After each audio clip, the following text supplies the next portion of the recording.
सुबह मोदी जी कहते हैं उठते ही देश सुरक्षित हाथों में, रात को कहते थे 100 करोड़ हिंदू जाग जाओ तुम खतरे में हो। क्या मतलब है भाई इस चीज का? सुबह उठते ही कहते हैं देश सुरक्षित हाथों में, शाम होते होते 100 करोड़ हिंदू जाग जाओ, एक हो जाओ, बढ़ जाओगे तो कट जाओगे, नहीं तो तुम्हें कोई काट जाएगा। कौन काट जाएगा फिर अगर देश सुरक्षित हाथों में? तो कौन काट जाएगा? बांग्लादेश हमारा इतना सा देश, बांग्लादेश को बनाने में पाकिस्तान के साथ भारत का युद्ध हुआ था। 3 दिसंबर को युद्ध शुरू हुआ, 16 दिसंबर को युद्ध खत्म हो गया था।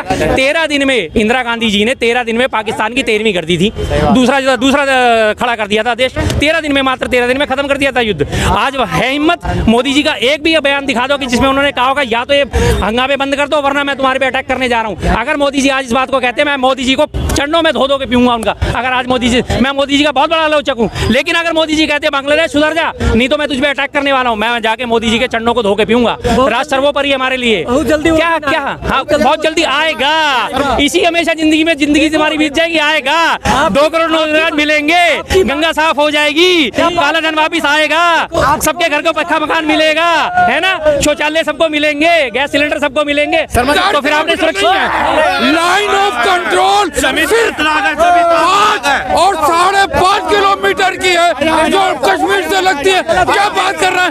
सबका मोदी कहता है सबका साथ सबका विकास। सीमा हैदर के आ गई, सीमा हैदर इधर, ये हिंदू मुस्लिम में देश को बांट रहे हैं। मोदी हिंदू मुस्लिम में देश को नहीं बांट रहे। ये हालत है। सच्चाई सुन के कैसे बिलबिला जाते हैं ना लोग, ये हालत है। अभी तो सच्चाई इन्होंने सुनी नहीं। शर्मा जी जैसे बोल रहे थे ना कि मोदी और भाजपा सिर्फ हिंदू मुस्लिम करती है, मैं इनसे किसी भी से भी पूछना चाहता हूँ, क्या ओवैसी मुस्लिम की राजनीति नहीं करते? क्या राहुल तुष्टीकरण की राजनीति नहीं करते? स्वामी प्रसाद मौर्य क्या धर्म की राजनीति नहीं करता? देखिए केजरीवाल क्या धर्म की राजनीति नहीं करता? पूरे हिंदुस्तान में कोई ऐसा पाक साफ नहीं वो पार्टी है जो धर्म की राजनीति ना करता हो। ठीक है जी, सारी पार्टी सारे नेता धर्म की राजनीति करते हैं अपने वक्त और सहूलियत के हिसाब से। रही बात एक चीज और, अभी 2014 से पहले हमारे देश का जो जीडीपी, हमारे देश का जो ग्रोथ था, आर्थिक उन्नति, वो भगवान भरोसे था, रसातल में था।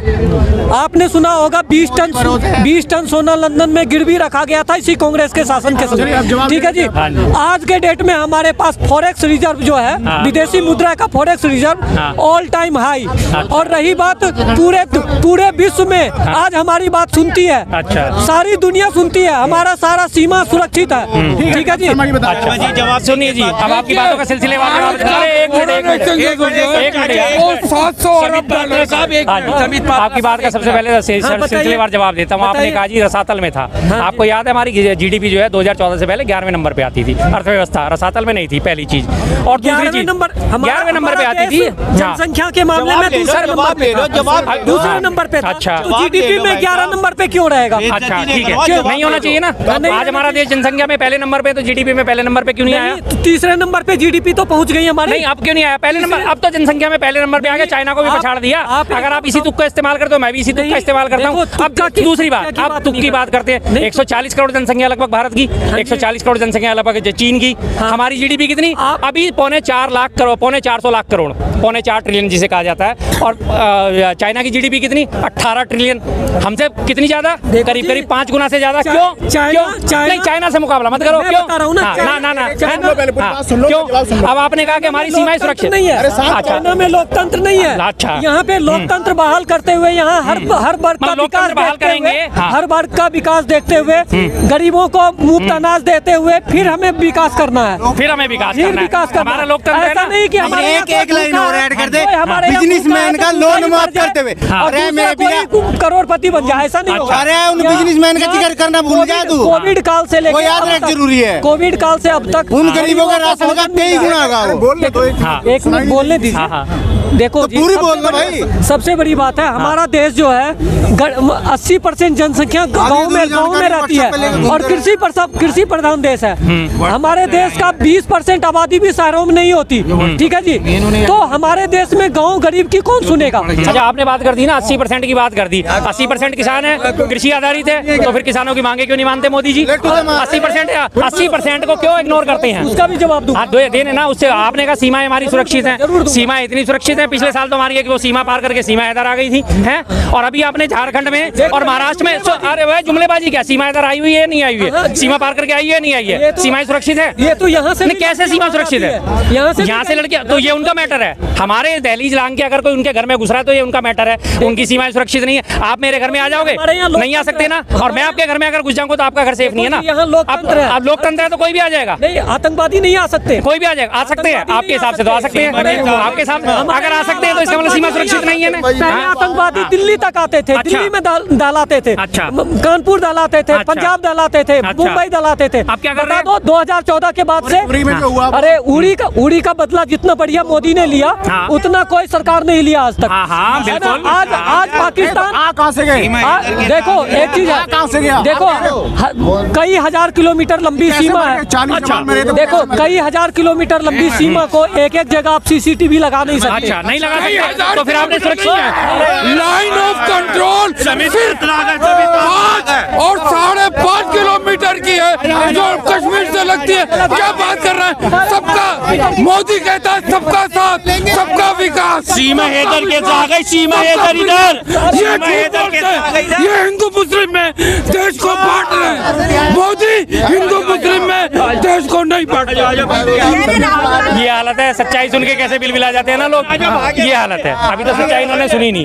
उन्होंने मुद्दे गिनाए कि एक जगह सीसीटीवी नहीं लगा सकते, पाकिस्तान की कमी है, बहुत सारे इंडिया के मोदी जी की। हाँ बिल्कुल भाई, मैं इनके जवाब ही दे रहा था, हर जगह सीसीटीवी नहीं लगा सकते, मान गया मैं आपकी बात। तो फिर आपने कैसे कह दिया कि सीमाएं सुरक्षित हैं?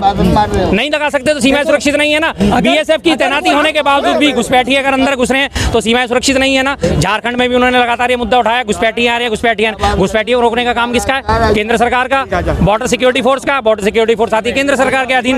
इसका मतलब वो अपनी ड्यूटी में कोताही बरत रही है। पिछले 10 सालों से आपने उड़ी का बात करी, उड़ी का हमला क्यों हुआ? बीजेपी के राज में उड़ी के हमले में पठानकोट में हमला हुआ, और पठानकोट में हमले की जिम्मेदारी आईएसआई को दे दी गई कि आईएसआई को बुला के और उनको कहा कि आप जाके यहाँ पे अपनी जांच कर लो। कितना बढ़िया बदला लिया। गलवान घाटी में हमारे 19 सैनिक शहीद हो गए, आपके मोदी जी ने बदले में क्या करा? TikTok ban, Chinese app ban. उन्होंने हमारे 19 जवान शहीद करे, बदले में उन्होंने 19 ऐप डिलीट कर दी। भाई साहब मैं भी आपके घर से 2 जवानों की अगर बलि मांग लूं और बदले में कहूंगा कि मैं अपना व्हाट्सएप डिलीट कर देता हूं और मैं अपना फेसबुक डिलीट कर देता हूं, मान जाओगे? मान जाओगे?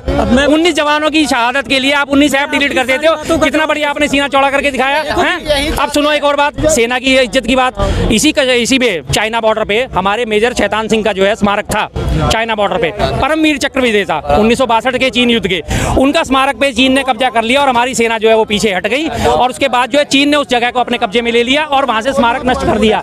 मोदी सरकार ने 2 साल तक तो बात ही छुपाए रखी कि हमारे मेजर जो है शैतान सिंह, उनका स्मारक जो है चीन ने अपने कब्जे में ले लिया, और आज तक मोदी सरकार की इतनी हिम्मत नहीं हुई कि सलाह ला के दिखा के अपना स्मारक वापस ले सके। स्मारक उल्टा पीछे बना दिया। कितनी बढ़िया बात है यार, कितनी बढ़िया लाल आंखें है ना, कितनी बढ़िया 56 इंची सरकार है, परमवीर चक्र विजेता तक का सम्मान नहीं कर पाती है। फिर आप कहते हो कि सीमाएं सुरक्षित है। रोज सुबह मोदी जी कहते हैं उठते ही देश सुरक्षित हाथों में, रात को कहते थे 100 करोड़ हिंदू जाग जाओ तुम खतरे में हो। क्या मतलब है भाई इस चीज का? सुबह उठते ही कहते हैं देश सुरक्षित हाथों में, शाम होते होते 100 करोड़ हिंदू जाग जाओ, एक हो जाओ, बढ़ जाओगे तो कट जाओगे, नहीं तो तुम्हें कोई काट जाएगा। कौन काट जाएगा फिर अगर देश सुरक्षित हाथों में? तो कौन काट जाएगा? बांग्लादेश हमारा इतना सा देश, बांग्लादेश को बनाने में पाकिस्तान के साथ भारत का युद्ध हुआ था। 3 दिसंबर को युद्ध शुरू हुआ, 16 दिसंबर को युद्ध खत्म हो गया था। 13 दिन में इंदिरा गांधी जी ने 13 दिन में पाकिस्तान की 13वीं कर दी थी, दूसरा खड़ा कर दिया था देश। 13 दिन में, मात्र 13 दिन में खत्म कर दिया था युद्ध। आज है हिम्मत मोदी जी का एक भी बयान दिखा दो कि जिसमें उन्होंने कहा होगा या तो ये हंगामे बंद कर दो वरना मैं तुम्हारे पे अटैक करने जा रहा हूं। अगर मोदी जी आज इस बात को कहते हैं, मैं मोदी जी को चरणों में धो के पीऊंगा उनका। अगर आज मोदी जी, मैं मोदी जी का बहुत बड़ा आलोचक हूं, लेकिन अगर मोदी जी कहते हैं बांग्लादेश सुधर जा, नहीं तो मैं तुझ पे अटैक करने वाला हूं, मैं जाके मोदी जी के चरणों को धो के पीऊंगा। राष्ट्र सर्वोपरि हमारे लिए बहुत जल्दी क्या बहुत जल्दी आएगा। इसी हमेशा जिंदगी तुम्हारी बीत जाएगी, आएगा 2 करोड़ रोजगार मिलेंगे, गंगा साफ हो जाएगी, काला धन वापिस आएगा, सबके घर को पक्का मकान मिलेगा, है ना, शौचालय सबको मिलेंगे, गैस सिलेंडर सबको मिलेंगे। शर्मा जी उनका एक सवाल और था, वो कह रहे थे कि चाइना में लोकतंत्र नहीं है, यहाँ लोकतंत्र है, इस वजह से जो है इस वजह से जो इंडिया की इकोनॉमी कम है, इस वजह से इंडिया की इकोनॉमी कम है। तो अमेरिका में भी तो लोकतंत्र है साहब। अमेरिका तो हमारे से चौथाई आबादी का देश है। अमेरिका हमारी 140 करोड़ की, उसकी है 35 करोड़ की। 60 साल कांग्रेस की सरकार नहीं रही थी। अच्छा, आजादी के बाद से 60 साल कांग्रेस की तो कांग्रेस की सरकार ने आपके हिसाब से कुछ करा ही नहीं। कांग्रेस की सरकार हमारे देश को लूट रही। अच्छा, लूट रही थी। और क्या? आपको ना सुनो, जब आप पैदा हुए होगे ना, आपको सबसे पहले पैदा होते हैं ना टीके लग गए होंगे दोनों बाजुओं पे। सुन लो, अब जरा सा सुन लो। इसको कहते हैं राष्ट्रीय टीकाकरण। कभी कांग्रेस सरकार ने इसका कभी क्रेडिट नहीं लिया। राष्ट्रीय टीकाकरण, आपके बच्चे पैदा हुए होंगे, बच्चे पैदा होते ही सबसे पहले उनको टीके लग गए होंगे। कभी उन्होंने कोई आवाज नहीं उठाई होगी कि हाँ जी हमने आपको टीके लगवा दिए। मोदी जी ने कोरोना का एक टीका लगवाया, सारे फोटो छाप दिए अपने के, मैंने टीके लगवाए, मैंने टीके लगवाए। आज तक आपको पोलियो का टीका लगा हुआ, आराम से 2 टांगों पे खड़े हो। गलघोटू का टीका लगा, आराम से आपकी जबान निकल रही है। टेटनस के टीके लगे हुए, आज तक आपको इन्फेक्शन नहीं हुआ होगा। कभी कांग्रेस ने उठाई इस बात को? कांग्रेस के स्कूलों में पढ़े, कांग्रेस के स्कूलों में गए, कांग्रेस के बनाए कॉलेजों में गए, कांग्रेस के बड़े विद्यालयों में, अस्पतालों में इलाज कराया या नहीं करा? कांग्रेस के राज में आपने काम धंधा भी अपना सेटअप करा होगा, नौकरी भी करी हुई। कभी उन्होंने एहसान जताया? मोदी जी ने करा क्या? एक टीका बनाया, उस पर भी पूरे दुनिया में अपनी फोटोएं छाप दी। लेकिन जब उसी टीके के भरोसे लोग मर गए अभाव में, तो गंगा किनारे जो लाशें दफन हो गई, उससे पल्ला झाड़ लिया। मैं क्या जानूं ये कौन है? कितने बढ़िया काम करा ना मोदी जी। सवाल और है। हाँ जी बोलिए। राहुल जो संबित पात्रा है, उन्होंने भी आरोप लगाया था, कहा था कि राहुल गांधी देशद्रोही हैं। जिस तरीके से अडानी को लेकर और सवाल उठा रहे हैं, कई तरीके से सवाल उठा, उन्होंने कहा था कि राहुल गांधी देशद्रोही हैं। कैसे देखते हैं सर? देखिए जी, संबित पात्रा नाम का जो व्यक्ति है, उनकी जो है अकल बिल्कुल घुटनों में है, और मैं उनको गोबर पात्रा के नाम से नवाजता हूं, क्योंकि उन्होंने एक बार बड़ी तारीफ करी थी कि गाय का गोबर जो होता है वो कोहिनूर से भी ज़्यादा कीमती होता है। और उनके बयान में आगे ये शब्द शामिल थे कि गाय का गोबर जो है कोहिनूर से भी ज़्यादा महंगा होता है, उससे भी ज़्यादा कीमती होता है। और सुप्रीम कोर्ट ने भी इस बात को साबित करा है, जबकि सुप्रीम कोर्ट में ऐसा कोई मसला नहीं था, ऐसी कोई टिप्पणी नहीं थी। और उसके बाद एक लाइन उन्होंने और जोड़ी कि नासा ने भी जो है इसको अप्रूव करा है। अब उन अकलमंद आदमी से ये पूछो, भैया नासा करता है स्पेस एडमिनिस्ट्रेशन में रिसर्च, स्पेस में रिसर्च करता है, नासा गया गोबर में रिसर्च करता है। गोबर में रिसर्च इन जैसे संबित पात्रा जैसे प्रवक्ता ही करते हैं, जिनकी अकल घुटनों में और जिनका काम सिर्फ बोलना है। ये बीजेपी ने 2-4 लोगों को इसीलिए काम के लिए छोड़ा हुआ है कि सुबह से शाम बक बक बक बक करते रहे, लोग इनकी बातों में उलझ जाएं और जो मेन मुद्दे हैं वो सारे दबके रह जाए सिर्फ। अब जैसे आपकी बात है, मैं आपकी भी बात उठाता हूँ, इसमें आपको भी दोषी ठहराऊंगा। संबित पात्रा ने बोल दिया, उसने गोबर बोल दिया अपने मुंह से, आपने आगे मेरे मुंह पे माइक लगा दिया जी उन्होंने ऐसा बोला, बताओ इसके बारे में आपके क्या कहना। अब आपने ये बात नहीं करी कि जी अडानी का मुद्दा क्यों नहीं उठा संसद में? आपने पूछा था ना, मुद्दे ये पूछने वाले हैं कि कुंदर की विधानसभा में 2.25 लाख वोट कैसे मिल गए, सारा 65% मुस्लिम एरिया होने के बावजूद भी 19 सीटों पे ईवीएम 99% चार्ज कैसे मिल गई? असली मुद्दे ये होने चाहिए। देश के अंतिम व्यक्ति को रोजगार क्यों नहीं मिल रहा, साधन क्यों नहीं मिल रहे, क्यों आज भी देश हमारा भुखमरी का शिकार है? आज हमारा देश भुखमरी में 111वें नंबर पे आता है इंडेक्स में, क्यों है? मेन मुद्दे ये हैं। लेकिन मुद्दे क्या करे जाते हैं? गोबर पात्रा ने क्या कहा, कंगना रनावत ने क्या कहा, उसने छड़ी ने क्या कहा, उसने क्या कहा।